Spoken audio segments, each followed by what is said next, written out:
अस्सलाम वालेकुम नाज़रीन, JN न्यूज़ HD के साथ मैं हूं नाइला भट्टी। नजर डालते हैं आज की अहम खबरों पर।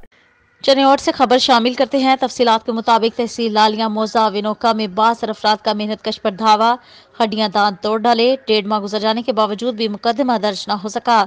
चनेौट के इलाके तहसील लालिया मोजा विनोका में 1.5 माह कबल इलाके के 62 अफराद ने मेहनत कश को तशद्दुद का निशाना बनाया था, जिसकी वजह से शदीद जख्मी हो गया।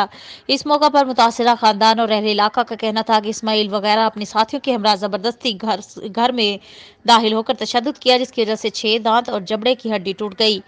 इनका मजीद कहना था कि मेडिकल होने के बावजूद हमारी FIR दर्ज ना हो सकी, जबकि अहले इलाका का कहना है कि सोहेल मजदूर शख्स है, इसके साथ सख्त ज्यादती हुई है। मुलजिमान ने शदीद जख्मी किया, जिसकी वजह से खाना पीना दुश्वार है। जबकि अहले इलाका और मुतासरा खानदान ने IG Punjab, RPO Faisalabad, DPO चनेौट, वजीर आला पंजाब, वजीर आजम पाकिस्तान और चीफ जस्टिस ऑफ पाकिस्तान से अपील की है कि मुलजिमान के खिलाफ मुकदमा दर्ज कर लिया जाए और मुलजिमान को गिरफ्तार करके इंसाफ फराहम किया जाए। Report Fakhruzzaman Sodhan, JN news channel, चनेौट।